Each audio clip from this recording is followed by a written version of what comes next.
สบายดีเด้อสบายดีพ่อแม่พี่น้องมาเด้อมากินปิ้งกุ้งหรือว่ากุ้งปิ้งนำกันมื้อนี้หลังจากซื้อกุ้งมาแล้วเนาะก็มาล้างเอาขี้ออกแล้วก็มาเอาแกะเปลือกมันออก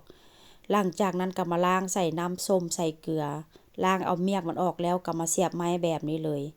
เสียบไม้แบบนี้เพื่อว่าเป็นการกินง่ายว่าซั่นซะเนาะบางคนก็จะแบบว่า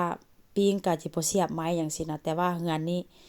มักกินไม้ไผ่ไม้มันเวลากินมันสะดวกเนาะก็เลยเสียบไม้ว่าซั่นซะ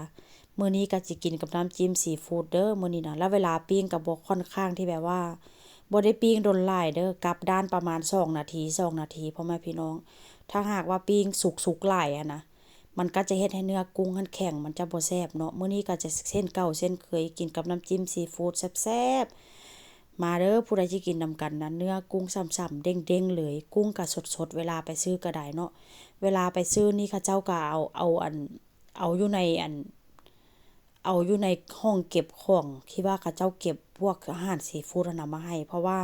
อยู่ข้างนอกมันหมดก็ถือว่าเป็นความโชคดีเนาะไปเขาเจ้าก็เอาอันใหม่ๆสดๆมาให้เลยมื้อนี้นะมาเด้อผู้ใดสิกินนำกันสุกพร้อมเสิร์ฟแล้วเนื้อกุ้งฉ่ำเด้งคักเด้งแน่พี่น้องเอ้ย